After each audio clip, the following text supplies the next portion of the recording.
Assalamualaikum warahmatullahi wabarakatuh, anak-anak. Waalaikumsalam warahmatullahi wabarakatuh, Ibu. Bagaimana kabar kalian hari ini? Alhamdulillah, luar biasa. Allahu Akbar. Oke, baik. Sebelum kita mulai pelajaran hari ini, alangkah baiknya kita berdoa menurut agama dan kepercayaannya masing-masing. Berdoa mulai. Selesai. Sebelum memulai pelajarannya, Ibu ingin mengabsen dulu ya. Sepsi Ersya, Laila Febrianti, Hadir, Bu. Cantika Rina, Hadir, Bu. Syifa Ersya. Hadir, Bu. Oke, hadir semua ya. Iya, Bu. Selanjutnya, mari kita nyanyikan lagu Lihat Kebunku. Pada tahu kan lagu Lihat Kebunku? Tahu. Ayo, 1, 2, 3. Lihat kebunku, muda ada yang putih dan ada yang merah. Setiap hari ku siram semua mawar melati, semuanya indah.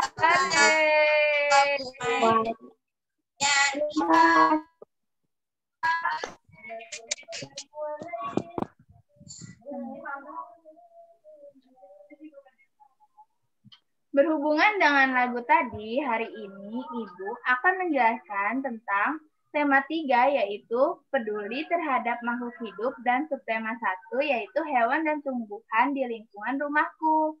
Dengan kompetensi dasar menjelaskan hubungan antara bunga dan fungsinya.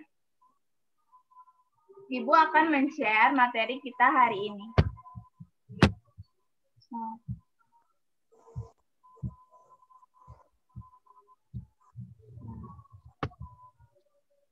Apakah sudah terlihat? Belum, Ibu. Belum, Bu. Belum, Bu. Sudah, Bu. Sudah, Bu.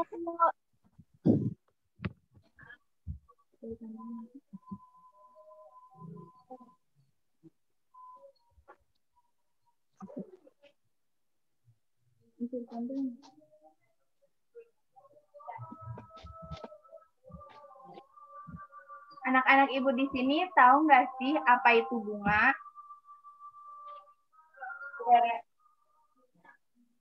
Enggak, Bu. Nggak tahu. Bu.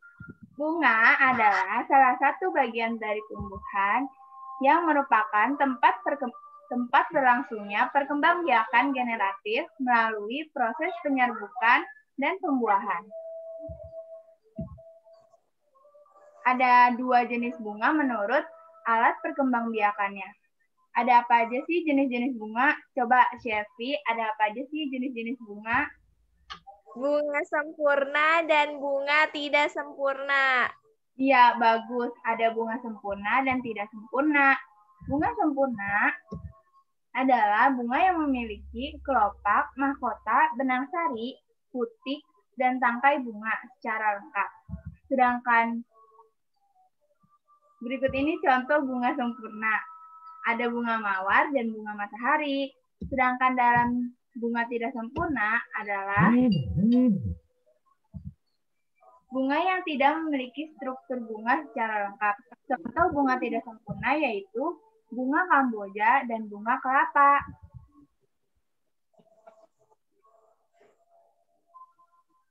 Selanjutnya adalah fungsi bunga. Syifa, apakah fungsi bunga bagi tumbuhan? Tempat perkembangbiakan secara generatif, Bu. Ya, betul banget.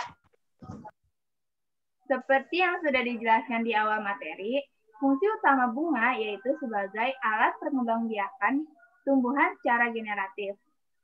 Bunga juga berfungsi bagi manusia untuk hiasan. Selanjutnya, yaitu Ibu akan menjelaskan tentang penyerbukan. Penyerbukan adalah peristiwa jatuhnya serbuk sari ke kepala putih. Penyerbukan pada tumbuhan biasanya dibantu oleh serangga, namun juga dengan bantuan kelelawar, dapat dengan bantuan kelelawar, angin, burung, air, dan manusia.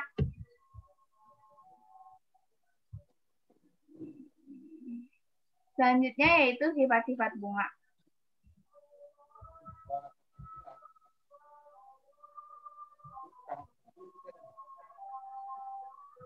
Sifat bunga yang pertama yaitu mempunyai warna menarik, biasanya berbau harum, bentuknya bermacam-macam, dan biasanya bunga mengandung madu.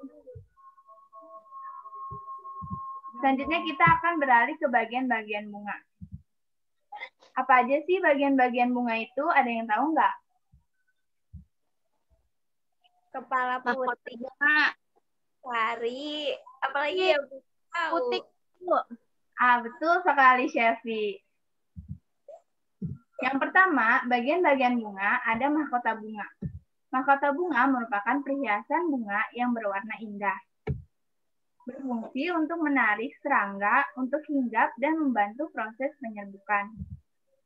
Bagian bunga yang kedua yaitu kelopak bunga. Bagian bunga yang paling luar yang membungkus mahkota bunga ketika bunga masih kuncup.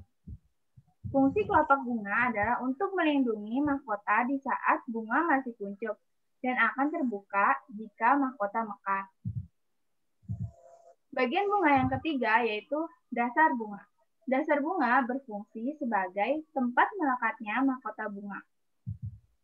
Yang keempat ada tangkai putik. Tangkai putik merupakan saluran penghubung antara kepala putik dengan ovarium. Tangkai putik berfungsi menyangga kepala putik agar bisa berdiri tegak dan tetap pada posisinya. Yang kelima ada benang sari. Merupakan alat kelamin jantan pada bunga yang terdiri dari kepala sari, serbuk sari, tangkai sari. Fungsi benang sari adalah sebagai proses reproduksi dan juga perkembangbiakan pada bunga yang nantinya akan menumbuhkan tanaman baru. Selanjutnya, ada putik bunga. Putik bunga merupakan alat kelamin betina pada bunga. Yang ketujuh, ada bakal biji. Biasanya banyak ditemukan pada tumbuhan yang berbiji. Sedangkan pada bunga, bakal biji berfungsi untuk melindungi sel telur dan menjadi tempat pertemuan antara sel-sel telur yang akan dibuahi. Yang terakhir yaitu tangkai bunga. Tangkai bunga merupakan penghubung batang dengan bunga sebagai penopang. Oke, segitu aja materi Ibu hari ini. Kegiatan selanjutnya akan kita lanjutkan di WhatsApp Group. Pada pembelajaran kali ini, Ibu akan membagi kelompok menjadi 2 kelompok. Yang pertama, Chefy dan Syifa. Yang kelompok kedua, Rayla dan Cantika.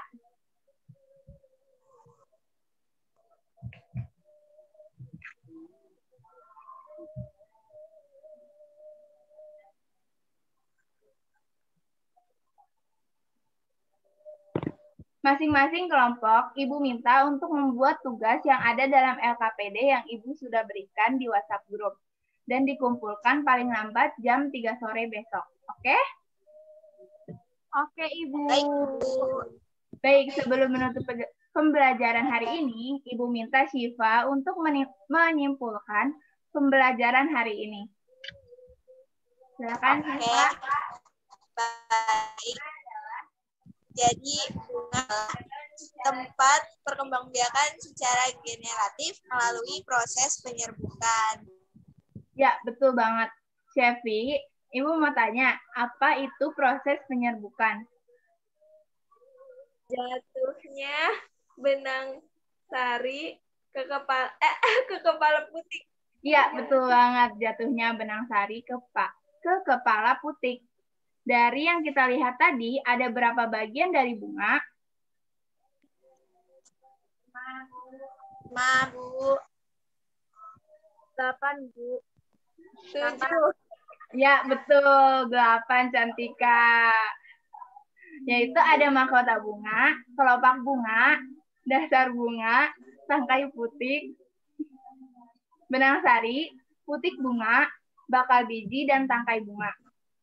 Oke, sampai sini ada pertanyaan? Tidak, Bu. Oke, kita selesaikan ya.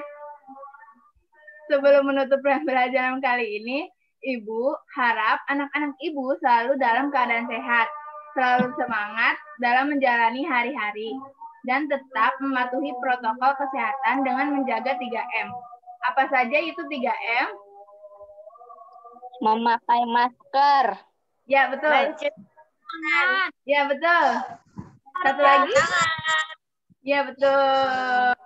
Oke, kita akhiri ya. Sebelum kita akhiri, mari kita berdoa menurut agama dan kepercayaannya masing-masing. Berdoa dimulai. Doa selesai. Oke, selesai. Terima kasih semua. Terima kasih juga, Bu. Terima kasih. Mana tuh?